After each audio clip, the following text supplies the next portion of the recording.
need their own set of Seller Center account credentials and a user role.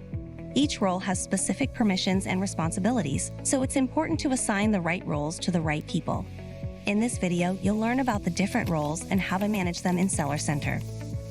First things first, only sellers with admin-level access can add new users to their Seller Center account. If you don't have admin access, reach out to your account administrator for help. If you have admin access to Seller Center, there are 3 types of roles you can assign to users. They are admin, read and write, and read only. Admin access is the highest level of access and enables that user to manage all areas of the Seller Center account. Admin users can generate credentials to access Walmart's REST APIs. They can also manage user account data, sign off on legal documents, manage finances and payments, and complete all tasks that read and write and read-only roles can do. The second user role is called read and write. With this type of access, users can perform operational tasks in Seller Center like setting up new items in your marketplace catalog or viewing reports.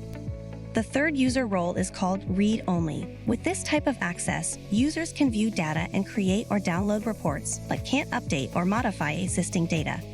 Now that you know what user roles you can designate, let's go over how to assign them. First, navigate to the Administrator Options page in Seller Center. Users with admin-level access have the option to add new users here. They can also delete or modify user accounts.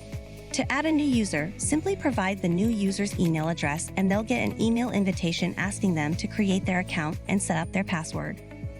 And that's it. Now you know how to add a new user to your Seller Center account and manage user roles and permissions. Don't forget to check out our other Seller Academy tutorials to keep learning.